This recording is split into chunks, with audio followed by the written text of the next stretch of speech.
June 12, 2025.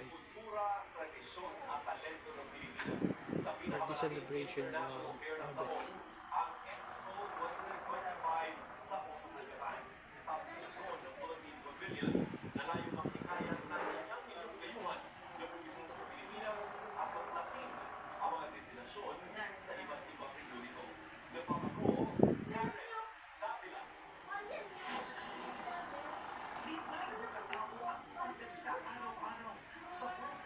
Sa Osaka, Japan, kung saan kalahok ang halos isang lahat at anim na pang mga bansa at organisasyon kabilang ang Pilipinas.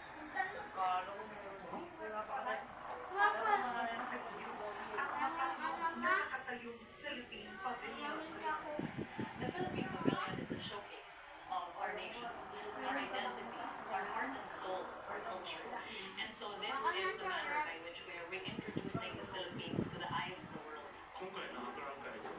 This year's Philippines exhibition showcases its rich nature and cultural heritage. Through these diverse displays, I hope that the charm of the Philippines will be communicated more widely to Japan and the world. Ang Philippine Pavilion ay bandera ng nation, culture, and community. Together for a better future.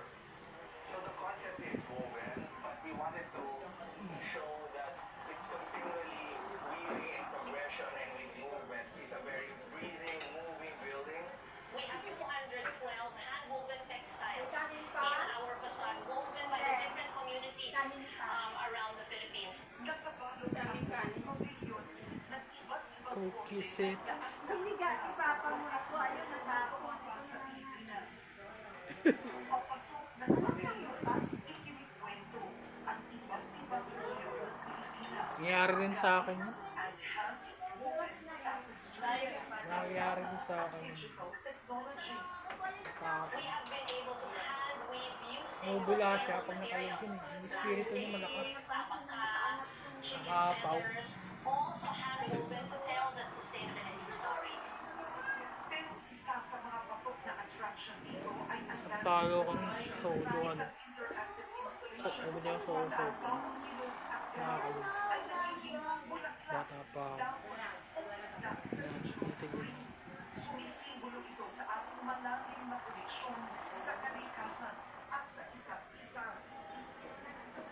Mahigit sa 28 milyong katao ang inaasahang bibisita sa 2025 2025. Albert's Sa Philippine Pavilion naman, birthday umaasa celebration. ang target, 1 June milyong bisita. 12. Pinikilangan ang Philippine Birthday Pavilion. Ngayon pa lang, mahigit sa 300,000 na ang bisita dito.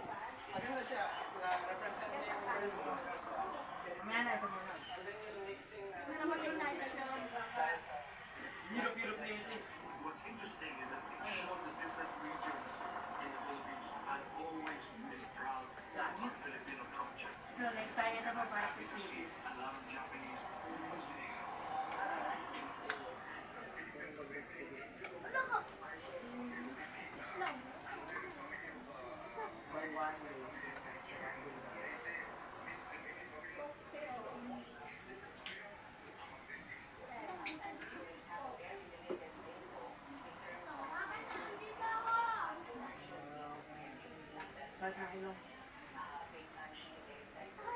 Ano to boy? Sobrang dami kong sipon. Cookie set. Hindi, ano pa rin? Happy birthday, Albert. Ano tayo mag-private server? Tara, kunin na natin ng game ka. Ba yung mga agad? Iba developer yun. Yan na. Yan ganyan yung avatar mo? Opo. Kala ko na babae habang nakahubad eh. Eh?